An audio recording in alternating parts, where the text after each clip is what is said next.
Have you ever yearned deeply in your life for a sense of peace? Or have you been moved profoundly when you saw something so stunningly beautiful? Peace, beauty, these innate longings are not accidental. They're actually divine gifts pointing us to something far greater. For example, the peace that you seek isn't something that you have to chase in the outside world, but it is something that your soul actually already remembers. Whereas beauty, I'm talking about true beauty, the one that truly satisfies, isn't the one that fades away with time. But true beauty connects you to something eternal. So hi, I'm Arif Vakil. I'm a beginner student of sacred reality, Islamic philosophy, and Gnosticism. Today, we continue our exploration of the Heart of Islam by Professor Seyyed Hossein Nasr. And in chapter 5 of the Heart of Islam by Professor Nasr, he explores compassion, love, peace, and beauty. And in this particular video, we explore the latter two qualities of God, peace and beauty. I can't wait to get into it. Think about it. Every person, every single person, regardless of background, regardless of faith, regardless of culture, is seeking one thing: peace. Some look for it in money, some look for it in relationships, some in success. But eventually, they are looking to finally be at a sense of peace. However, how many actually find it? In the soul of human beings, there is this innate yearning for peace, yet a yearning that for most is certainly not derived in everyday experience. Now, here's the real question. Why do we seek peace at all? In the Quran, God refers to himself as Al-Salam, or peace. So as a Muslim, one could say that God is peace. God is Salam. God is peace. And our yearning for peace is nothing more than our yearning for God himself. In my past videos, I have spoken about our fitrah, which is our innate nature, our primordial nature, the very nature that we were before we entered into this realm of existence. Deep down in this primordial nature, in our fitrah, there is still the recollection of the peace we experienced when we were there before this realm, when we bore witness to God's lordship. In pre-eternity, before our fall into this world of forgetfulness. So, Professor Nasr reminds us that peace is not just a desire, it is actually a memory, a primordial memory before we were even born. Islam teaches us that before our souls entered this world, we experience a moment in pre-eternity where we bore witness to God's oneness. And that moment was a moment of perfect harmony.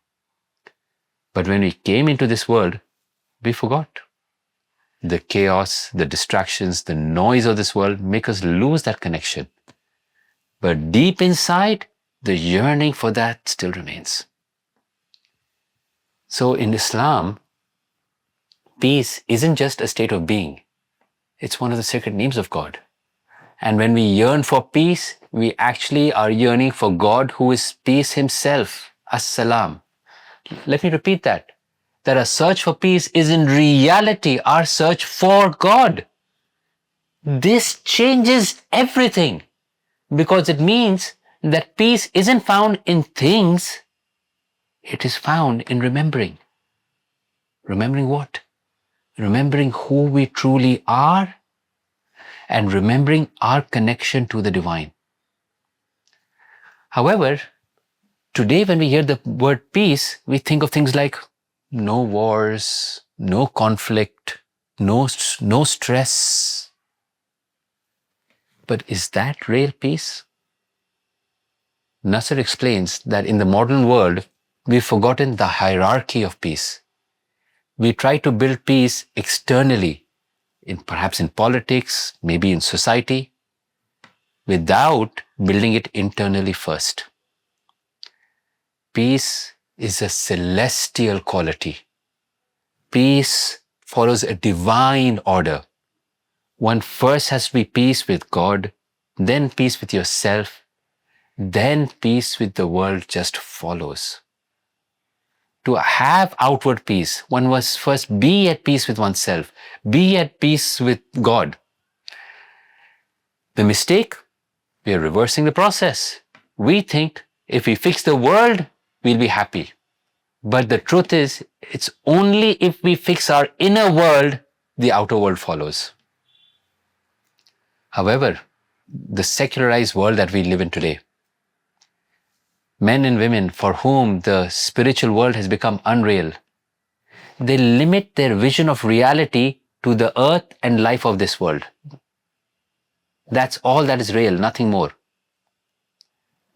However, from the Islamic point of view, since peace is the name of God and all peace is a reflection of that divine name, the question can be asked, why God should allow humanity to live at peace in the forgetfulness of Him, negligent of the very goal for which men and women were created.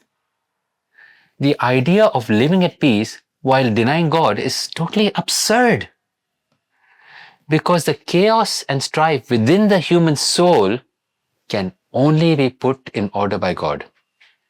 And where there is no peace within, there will be no peace without. For Islam, as well as all authentic traditions, the goal of religion is to save the human soul and thereby consequently establish justice and peace in the society, so that people can live virtuously, live in peace, and they can even die in peace. And when one dies in peace, that is in the deepest sense to rest in the blessed state that leads to the experience of celestial peace. That's what rest in peace means, R.I.P., that we often pray for people, those who have passed away. That we, in the deepest sense, we are finally in that blessed state where we are one in the experience with the divine. Now, Islam has been there to remind followers over time, over ages, that there is no possibility of peace on earth without peace with heaven.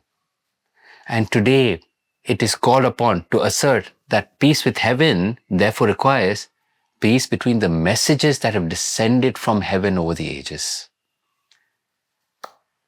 As Rumi has said, if thou fleest with the hope of peace and comfort, from that side thou shalt be afflicted with misfortune. There is no treasure without wild beasts and traps. There is no peace except in the spiritual retreat of God. Now to explore the aspect of God's beauty, and so beautiful because it is so intricately linked with peace. Because there is another secret to peace that we rarely talk about, and that is beauty. The Prophet Muhammad sallallahu alaihi wasallam has said, God is beautiful and He loves beauty. Our soul loves when it sees something beautiful. And what it loves, it sees as beautiful. Beauty has this power that it radiates, it emanates, and it shares this characteristic with compassion and mercy that also radiates and emanates. Beauty is also related to peace, as it has this remarkable power of pacifying the soul, a quality that is essential to Islamic spirituality, therefore which is reflected so clearly in Islamic art. But that said, what is beauty? Beauty is not a subjective state existing only in the eye of the beholder. That might be a small part of beauty. But beauty can be expressed in these two facets. One, beauty is a dimension of reality itself. And when I say reality, if you have to understand that ultimately only God is real. Number two, Beauty is the splendor of truth. Now, interestingly, the Arabic word for truth and reality are same. It is haqiqa. And the divine name Al-Haq indicates the union of the two in God, who is both the truth and the real in the absolute sense, absolute truth and absolute real, both of which, truth and real, reflect, emanate beauty. Sadly, in today's world, as Professor Nasr explains, beauty and goodness have been separated. But in Islam, they are one. In Arabic, the word husn means both beauty and goodness. And the word qubh, which means both ugliness and evil. Think about it. If something is truly beautiful, it must also be good. We experience that. And if something is truly good, it also reflects beauty. Think of them as two dimensions of reality. Goodness is like the outer layer and beauty the inner core. But here's what's remarkable. They're completely intertwined.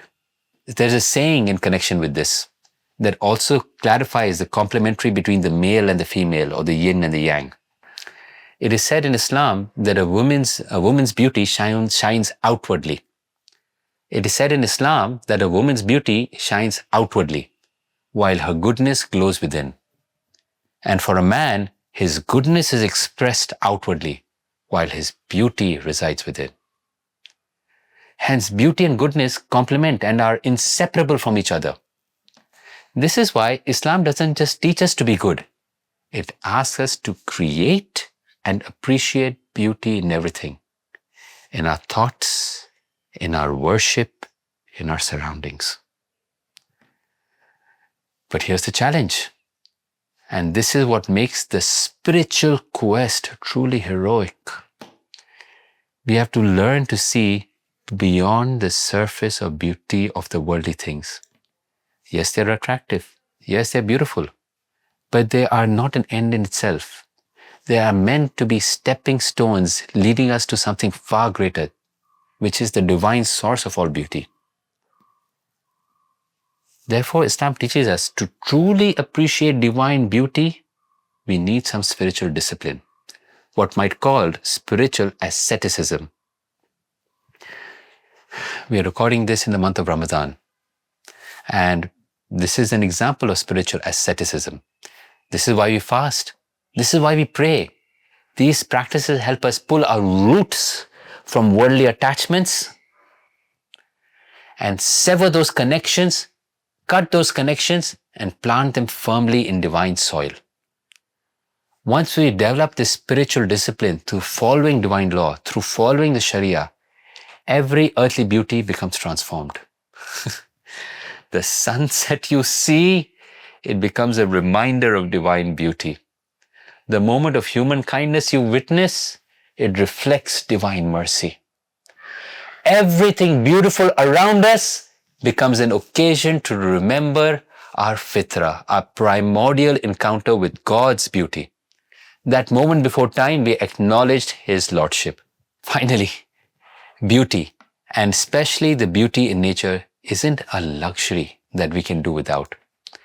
Just as our body needs air to breathe, our soul needs beauty to thrive. In today's world, we often treat beauty as it's optional, something nice to have if we can afford it. But from an Islamic perspective, beauty is an essential nourishment for the soul. So, as I wrap up today's reflection, realize that the deep yearning for peace, the magnetic pull towards beauty that we all feel, now we know why. These aren't just human desires, they are divine echoes calling us back to our source. Sadly, in our modern world, we've tried to manufacture peace through external means. We've reduced beauty to mere articles of decoration. Islam teaches us that it's something far more profound. Peace isn't the absence of conflict, it's the presence of God in our hearts. Beauty isn't something just pleasing to the eye, it's a pathway back to the divine. The challenge before us is clear: to seek peace not just in the world, but first with God. To see beauty not as a luxury, but it's an essential nourishment for our souls. To recognize that every moment of peace and every glimpse of beauty is an invitation to remember our primordial covenant with the divine himself. And when we align ourselves with these divine qualities, we ourselves become instruments of peace and beauty in the world. Our presence becomes peaceful, our actions become beautiful, our hearts become mirrors that reflect the divine light. I'll leave you with this thought. Every time you feel the yearning for peace, every time you're moved by beauty, remember, these aren't just feelings, these are messages from your soul, reminding you of who you really are and calling you back to your divine origin. Until next time, keep reflecting, keep smiling. Goodbye.